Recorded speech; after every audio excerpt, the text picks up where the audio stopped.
Donc on va accueillir la deuxième personne de la catégorie Globetrotters. Il s'agit de Marlène Lassonnerie, qui a 22 ans, qui vient de Nice, qui est étudiante à Schema Business School et qui nous présente son projet Crossworld. Bonjour à tous. Donc je m'appelle Marlène, j'ai 22 ans comme l'a dit Pauline. À la seconde où je vous parle, il se vit à travers le monde des expériences de voyage.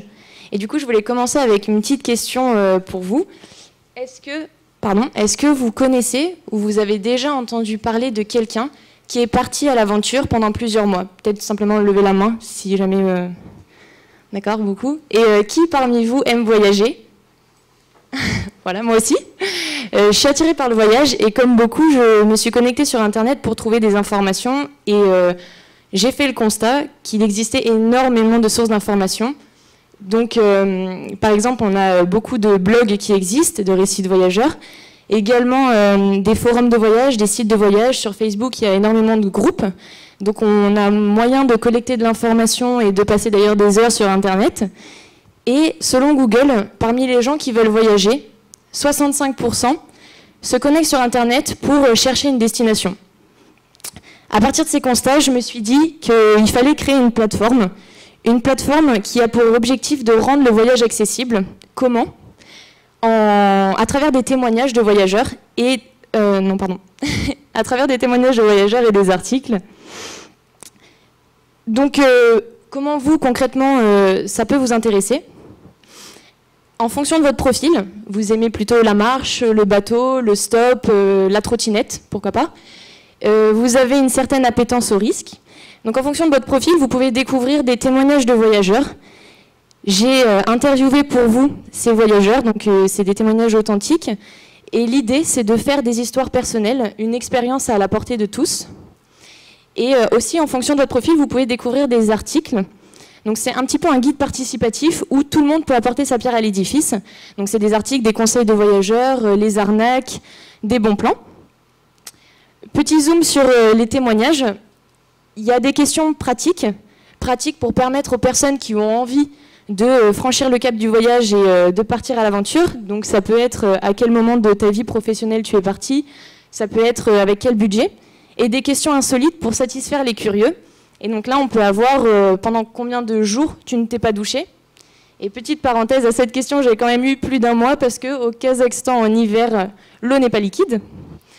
Et également donc, des articles. Voilà à peu près comment ça se structure. Un titre, un commentaire de voyageur. Donc selon Catherine, partir au Vietnam, visiter la ville d'Hoi An et ne pas rencontrer Pascal, un spécialiste des tours à vélo de la ville, c'est quand même dommage. Donc elle donne son commentaire de voyageur avec le site ici pour aller se renseigner plus en détail. Donc c'est des liens sur les sites à visée touristique. Mon site internet, donc Crossworld, n'a pas pour objectif, n'a pas pour vocation d'être le nouveau TripAdvisor ou le nouveau guide du routard, parce que je pense que j'en suis sûre, je me serais trompée de créneau, mais à rediriger sur ces sites internet si jamais vous voulez avoir plus d'informations concernant le lieu, le conseil. Par exemple, le parc national de Yellowstone, qui est un parc magnifique aux États-Unis. Je peux donner un commentaire de voyageur et dire pourquoi ce parc m'a époustouflé, donner le lien du site de Yellowstone, comme ça vous pouvez ensuite savoir si on peut dormir dans le parc, à l'extérieur, quelle période y aller, etc. Concrètement, Crossworld, c'est un réseau social convivial de voyageurs.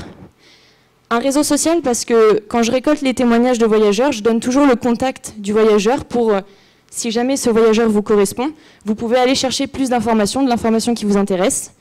Et le blog, si jamais le voyageur a un blog, je le mets également en lien pour rediriger ensuite l'internaute. Et mon site est également auto-entretenu, c'est-à-dire que les articles, on peut les commenter. Et ces commentaires permettent d'actualiser l'article.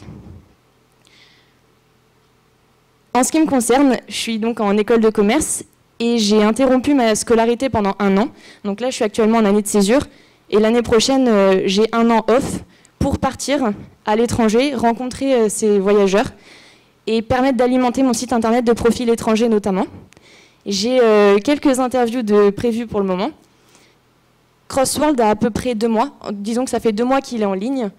Et je suis assez contente de voir que les voyageurs sont enthousiastes à l'idée de partager leur expérience et c'est très encourageant. Par exemple, Alexandre Poussin, Ludovic Hubler Et récemment, Raphaël d'Échappée Belle ont bien voulu témoigner sur ma plateforme. Donc ce sont des grands explorateurs parce que je ne sais pas si tout le monde forcément les connaît. En tout cas, je suis contente. Voilà. Et sinon, au-delà de mon expérience de voyageuse, j'aimerais que le site devienne un site de référence pour tous. Je terminerai par la remarque d'un ami, David, qui disait « Crossworld, c'est un peu notre auberge de jeunesse à tous. On s'y croise, on partage, on échange. » Merci de votre attention. Merci beaucoup Marlène.